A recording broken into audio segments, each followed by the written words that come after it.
Okay, Assalamualaikum, salam sejahtera. Hari ini kita bertemu lagi dalam RBT tingkatan 3 bab 1 aplikasi teknologi reka bentuk mekatronik. Okey, hari ini bab 1.1.5 menghasilkan lakaran bahagian reka bentuk produk yang akan diubah suai berdasarkan gambar rajah blok yang terlibat. Jom.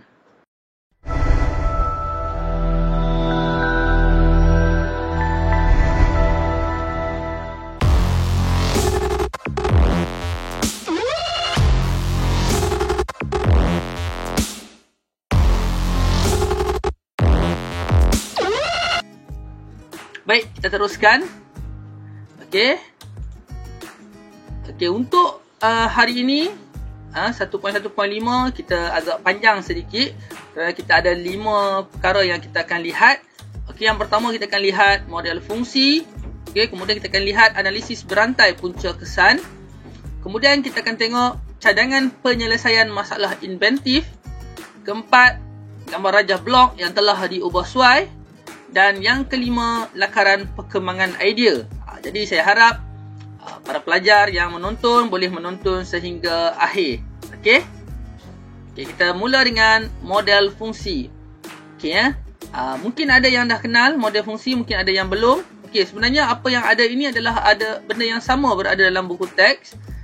Iaitu model fungsi bagi kereta kawalan jauh. Jom kita tengok dulu bagaimana rupa model fungsi, okey? Okey, kita tengok sini.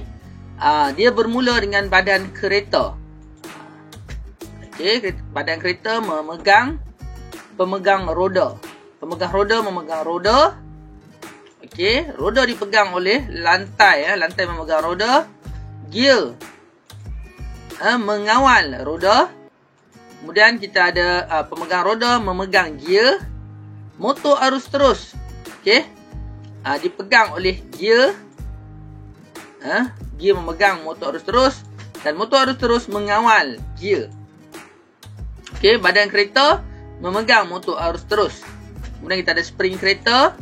Okey, badan kereta memegang spring kereta dan pemegang roda memegang spring kereta. Kemudian kita ada lagi papan litar elektronik mikro pengawal. Okey, dipegang oleh badan kereta juga dan bingkai kereta juga dipegang oleh badan kereta dan bingkai kereta memegang papan litar elektronik mikro pengawal. Okey, kemudian kita ada panel kawalan tanpa wire ataupun remote control. Memberikan isyarat kepada papan litar elektronik mikro pengawal. Okey, dan papan litar elektronik mikro pengawal mengawal motor arus terus. Okey, ini adalah model fungsi yang mana tujuan kita buat ini supaya kita nampak hubung kait ataupun hubungan di antara komponen-komponen yang berada dalam kereta kawalan jauh. Kita tahu apa memegang apa, apa mengawal apa. Okey. Dengan ini kita dapat mencari apa penambahbaikan yang boleh kita buat untuk mengubah suai kereta kawalan jauh. Dan juga kita dapat mengesan jika ada sebarang masalah. Okey. Okey, kita tengok seterusnya. Berdasarkan model fungsi, masalah dikenal pasti berpunca daripada kereta kawalan jauh yang tidak mempunyai fungsi tambahan untuk mengelakkan kereta tersebut berlanggar dengan halangan. Okey, satu kita dapat detect, kita dapat kesan tidak ada fungsi tambahan untuk elak supaya kereta itu tidak berlanggar dengan halangan. Jadi dia tidak ada fungsi itu. Dan yang kedua, kita tengok kereta kawalan jauh juga tidak mempunyai lampu untuk pencahayaan ketika berada di kawasan yang gelap. Dan kereta ni tidak ada lampu. Okey. Kita dapat kesan dua benda. Okey. Seterusnya. Okey, analisis berantai punca kesan telah dijalankan untuk mengenal pasti punca dan kesan bagi masalah. Tadi satu kita dah buat model fungsi. Sekarang kita akan tengok analisis berantai punca kesan. Tujuan dia untuk mengesan masalah tadi ya. Okey. Okey, analisis berantai punca kesan. Analisis ini bertujuan untuk memahami dan mengesahkan rantaian punca dan kesan bagi masalah yang dihadapi. Ada dua tu punca dan kesan. Okey. Dua benda yang berbeza. apa punca, apa sebab dia berlaku dan kesan ataupun apa yang terjadi sekiranya berlaku. Okey? Soalan akan ditanya beberapa kali sehingga punca masalah dapat dikesan. Okey? Kita nak tengok apa punca masalah. Okay, soalan akan terhenti apabila jawapan diperolehi. Jawapan yang diperolehi mungkin disebabkan oleh halangan semula jadi, iaitu muka bumi, pokok dan sebagainya. Halangan sains dan fizik, geseran. Okay. Halangan sifat objek, ini contohlah. Keras, tidak tahan lasak. Okay. Ini ada 3 jawapan yang mungkin. Mungkin. Okay, jadi kita akan tengoklah. Okey, kereta kawalan jauh rosak apabila berlanggar dengan halangan. Ini masalah yang pertama. Rosak apabila berlanggar dengan halangan. Jadi kita nak tengok apa punca dia. Okey, jadi kita boleh tengok dengan yang pertama. Okey, kita tanyakan soalan. Kereta kawalan jauh mudah rosak kerana kekuatan badan kereta yang rendah. Jadi ini melibatkan fizikal. Okey. Buatan dia tidak tahan lasak lah. Jadi, kita tengok pula. Okay, gerak balas pengendali adalah perlahan untuk memberhentikan kereta kawalan jauh yang bergerak laju sebelum pelanggaran. Okey, kalau kata kekuatan badan kereta rendah tapi tak berlanggar, tak rosak lah. Kan? Tak berlanggar dengan dinding ke, tak berlanggar dengan halangan, maka tak rosak.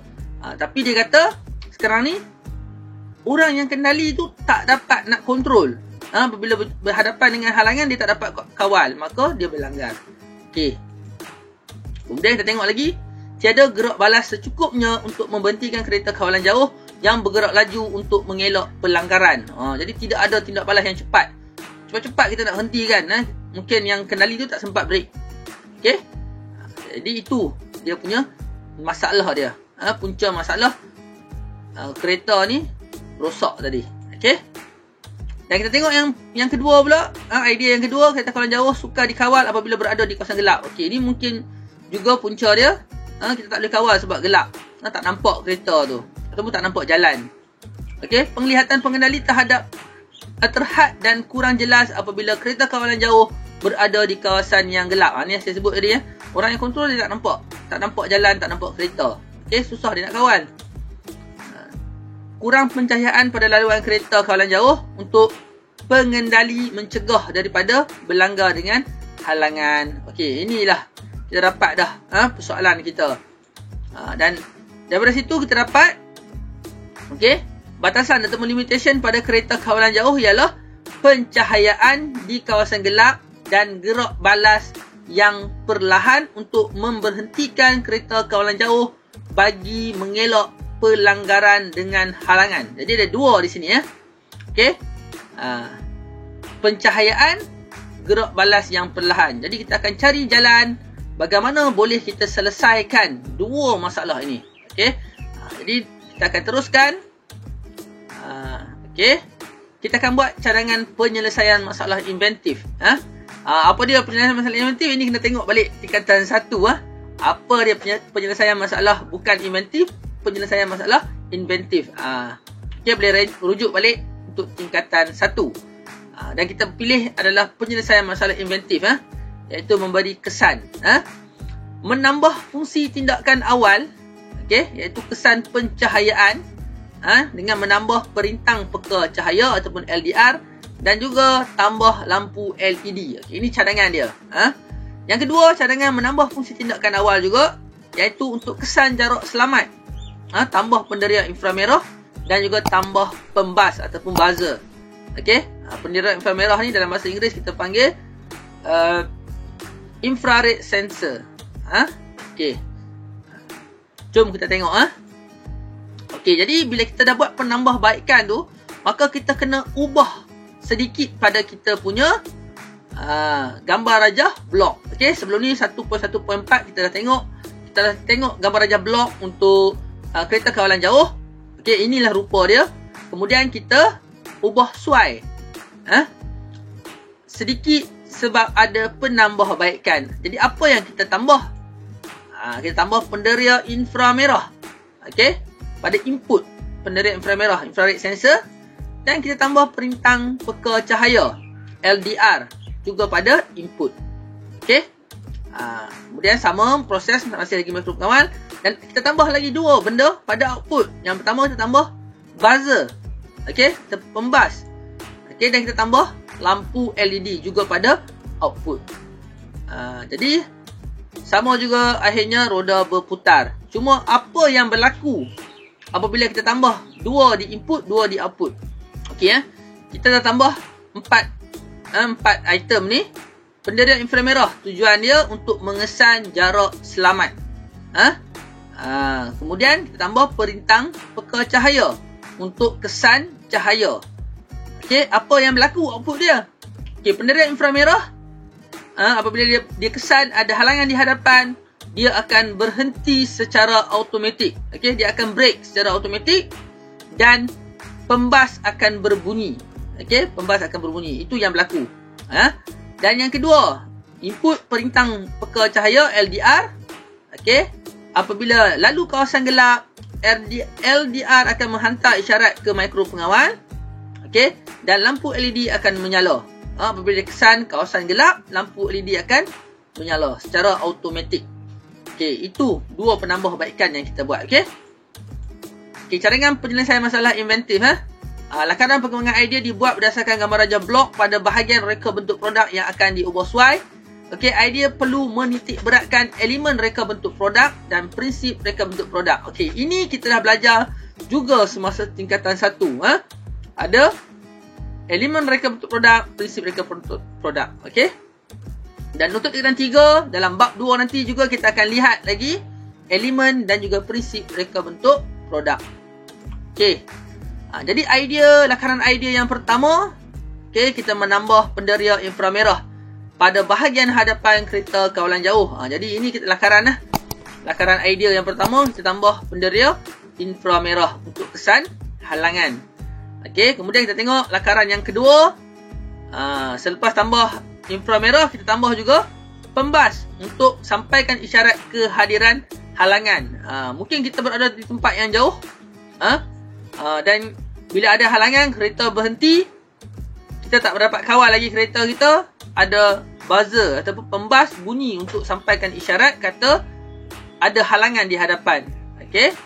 Yang ketiga, lakaran idea yang ketiga, tambah pula LED dan LDR bagi mengesan tahap pencahayaan dan menghidupkan LED di kawasan tertentu. Okey, kita letak LDR, perintang peka cahaya. Apabila lalu di kawasan gelap, automatik LED menyala. Itu yang kita boleh buat. Okey, itu lakaran idea yang ketiga. Jadi kita kena lakar dan letak di mana kita nak letak, di mana kita nak tempatkan perkara-perkara yang kita nak tambah tadi, item-item yang kita nak tambah tadi. Okey. Okey. Dan inilah contoh lakaran 3D bermaklumat. Yang mana untuk tingkatan 3 dalam projek bab 2 nanti, setiap pelajar harus menghasilkan lakaran 3D bermaklumat. Dan dalam lakaran tersebut mestilah ada label, di mana LED, di mana lampu LDR, di mana infrared sensor, dan sebagainya. Kita label. Okey. Kemudian kita kena nyatakan prinsip reka bentuk yang kita guna, elemen reka bentuk yang kita guna, dan senaraikan bahan. Okey. Itu perkara yang kita kena buat dalam lakaran 3D bermaklumat. Okey. Tambahan, kriteria pemilihan lakaran bagi reka bentuk produk. Yang pertama, menarik perhatian pengguna, warna seimbang dan sesuai. Okey, bentuk mudah dihasilkan, mempunyai nilai estetika dan maklumat lakaran yang lengkap. Okey, itu sahaja untuk bab 1.1.5. Okey, kita jumpa lagi di bab 1.1.6. Jangan lupa untuk tekan butang subscribe sebagai tanda sokongan kepada saya, Cikgu Muqtasim, dari SMK Raja Tua Uda Negeri Pulau Pinang. Bye-bye. Assalamualaikum.